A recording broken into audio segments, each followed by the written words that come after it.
Good morning, everybody. Hey, welcome to this Wednesday, the 7th of May. Hope your week's going well. We've had a couple, down days. It looks like today maybe we get a little bounce due to some China talks. We'll talk about that and more when Dave joins us here in just a few seconds. Hey, before he does, though, let's not forget that in this world we live in, there are so many things that are out of our control. You can take control of your investment portfolio by knowing the amount of risk you have in that portfolio and making sure that it really matches up with the amount of risk you should have in that portfolio based on your current circumstances. Give me a call at 863-382-0037 to schedule your core retirement analysis.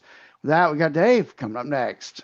Oh, 5.7 Light FM, Andy and Nancy Wilson. That's Hearth there, and I'm Morning Dave.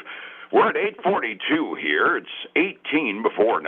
Advisory services offered through Second Half Financial Partners, LLC, an SEC-registered investment advisor. The opinions voiced and information provided in this material are for general informational purposes only and are not intended to provide specific advice or recommendations for any individual. To determine which investments are appropriate for you, please consult with a financial advisor. Second Half Financial Partners, LLC does not provide tax or legal advice. Please consult your tax or legal advisor regarding your particular situation. And hello there. It's time to check in on your money. It was kind of a stinky day on Wall Street yesterday, but it looks like it might actually be a green day today. Let's check in with Phillip Statler from Statler Financial Services and see whether he's got the same read on it. Phillip, good morning. How you doing today? Hey, good morning, Dave. Doing well. Was a little surprised to see some green ink this morning as I looked at the futures about 4:30 this morning. Yeah, I was kind of surprised too. I mean, I was postulating the other day that, two potential causes. One of them might be just taking money off the table to see what the Federal Reserve does this afternoon, but maybe it was just profit taking and nothing more, because all of a sudden we haven't said anything yet out of the Open Market Committee, but we're starting to trade up this morning. I guess we can write it off as profit taking and nothing more, huh? Well, it could very well be, and it could have been, when this announcement was made today or yesterday, I guess, about China, and it was maybe after the market closed, and so, now we're seeing some bounce because of the trade talks, supposedly coming online with some of the not the peons, but a couple levels up on with China. Yep, that was the big announcement yesterday. We actually are admitting that we're talking to China, and you and I were basically kind of making fun of the fact that, when it's just office mole to office mole level, they don't admit they're talking. But now all of a sudden, evidently somebody with a middle manager title is in on the talk, and that's enough to have us admit it, evidently, right? That's what it's looking like today, Dave. That's about it. We were talking before we went on the air, and it's a good time to kind of recoup this conversation that we've had before. This is not the same as the trade war that we had with China 4 years ago. Number one, the tariffs are much broader and much larger, but also China's in a completely different situation. This morning, the Chinese central bank reduced their interest rate again, which is kind of the equivalent of what our Federal Reserve does this afternoon with our reference interest rate. But also they did something big.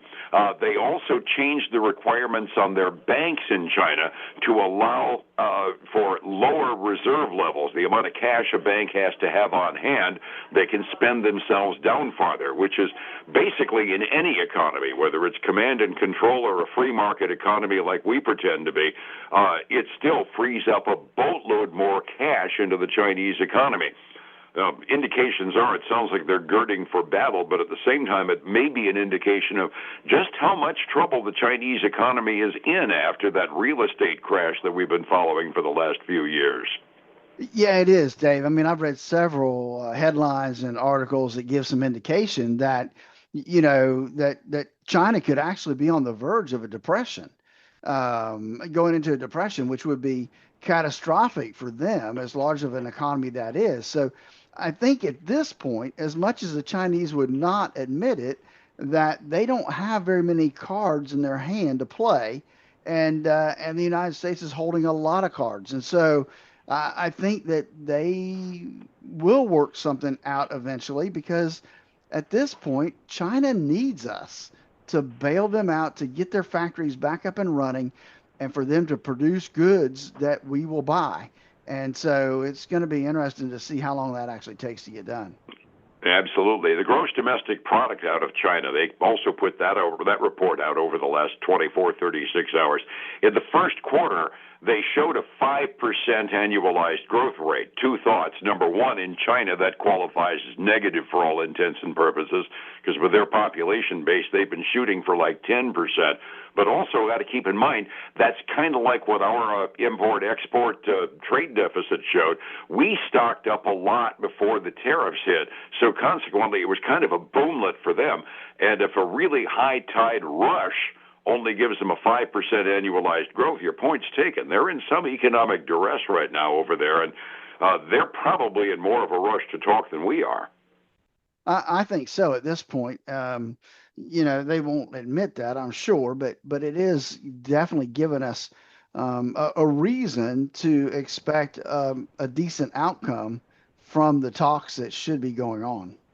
Absolutely. Put it all together. I mentioned this earlier, my fear and greed index. The short-term nature of Wall Street thinking, this underscores it. That fear and greed index that I watch with the news out of the negotiating with China. Treasury Secretary Bessent said that we could be announcing some trade deals as early as this week. We went from extreme fear less than a week ago all the way up now into greed as far as mood of the small investor on Wall Street. And I just look at that and say, wait a minute, we're nowhere near the end of this tunnel yet, and all of a sudden people are getting greedy, which is kind of sort of why I wonder about Wall Street investors at times, don't you? Yeah, well, yeah, they have a short memory, and so we'll see what ends up happening and what the ups and downs look like, as every little bit of news is going to cause the markets to go up and down. Yeah, memory cells about those of a kindergartner on a grade school playground at times. I worry about the people that are really swinging my IRA values up and down. Other things going on. Basically, we did not have any good news. Not really any heavy news at all when the new Prime Minister of Canada came to visit the White House yesterday. They all basically parted company with a handshake and the agreement that they don't think much of each other. And Canada's not for sale, he said. Trump said we don't buy anything from Canada anyway, which kind of made me go, huh? But one way or the other, they basically agreed they don't like each other, and that was about the extent of it. Other than that, we're in a real slow week, everything being relative for government reports, and that means we're actually trading off of the companies that are reporting their P&Ls. One of the big ones came out, Disney. How did they do over the last quarter? So Disney had a great quarter. Their revenue came in at almost a $500 million more than expected.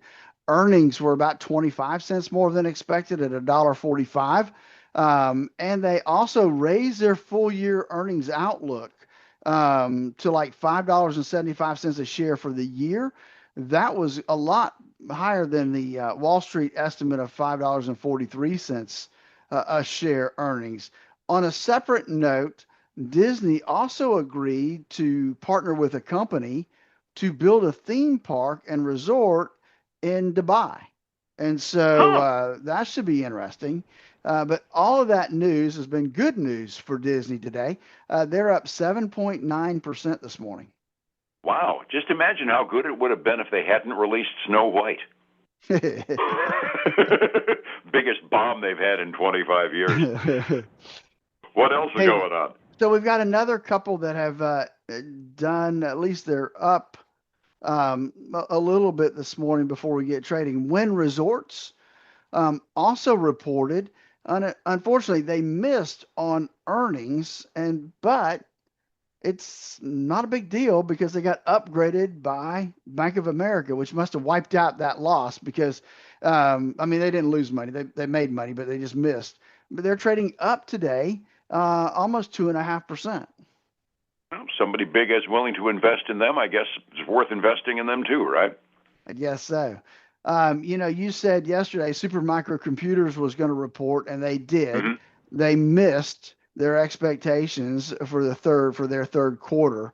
They came in at 31 cents a share. They were expected to make 50 cents a share, and they missed on revenue by almost $1 billion. Oops. Yeah. So they're trading down today 6%. And I'm going to assume their guidance was kind of iffy as well, given the amount they have to get out of China. Yeah, they had some weak guidance. You're absolutely right there. No surprise on that whatsoever. Anybody else exciting you've noticed? Oh, I was looking to see if I had anybody else really exciting. Not really, Dave. That's about it. All right. Sounds good. Resetting the table. Yesterday, like I said, it was kind of poopy at the close. Dow was off by 390. The Standard & Poor's was off by 43. NASDAQ was off by 155, kind of making us feel like we were guessing right that they were taking money off the table. Then we turn around and we look at this morning, 45 minutes before the trading begins. What are we looking at so far? So right now, Dave, we got green ink. Like I said, it's nice and green on the index side. The Dow is up a little over 0.5 point. The S&P 500 is up almost 0.5%, and the Nasdaq 100 is up 0.4%. Big winner right now is the Russell 2000, up a little over 0.8%. Hey, on the other side, we've got silver and gold both retrenching a little bit. Silver down 0.8%, gold down 0.75%. Crude oil up. It's a little higher, I think, than what it was yesterday, Dave. It's at $59.23 a barrel. That's 0.25 point up from yesterday. That's not good. But, well, I was going to say that's not good, but I saw a sidebar article. One of the big oil shale companies is saying their extraction costs are such that if we keep the oil price, quote unquote, this low, it's going to screw up their industry. I don't know what to think about that. I like lower prices, but at the same time, I kind of like the American crude industry, especially the oil shale people, to do better. So I'm kind of tentative at the moment. Looking across the ponds, the Asian Pacific Rim generally up because they liked what Chinese central bankers did. The mainland Chinese markets were up by like 0.8% at the close, giving the entire Asian Rim a bit of a boost. Get back to my screen here. Europe is, there we go, generally off by a little bit this morning. The UK markets are down by over 0.5 point. The average European index down by about that much as well, about 0.5 point halfway through their trading day over there. Getting my retirement together so it becomes a plan instead of a dream takes an extra pair of eyes that actually knows what they're doing. How do I find yours to help me? Dave, that's why I created the Core Retirement Design to help people design that retirement they always dreamed of. They can give us a call at 863-382-0037 to schedule their Core Retirement Analysis. And then join us this weekend for the Statler Financial Radio Show, 6 a.m. and noon on Saturday, 10 a.m. Sunday morning on Highlands News Talk, 7:30 a.m. and 95.3 FM. And back here again tomorrow morning about the same time on Light to get a beat as to what the interest rate decision or non-decision does. I'll see you then. All right, buddy. Have a great day. Thank you. It's 105.7 Light FM and Statler Financial Services, Phillip Statler. Hey, folks, again, I want to thank you for joining us today. Have a great day. I look forward to speaking to you again tomorrow. Bye.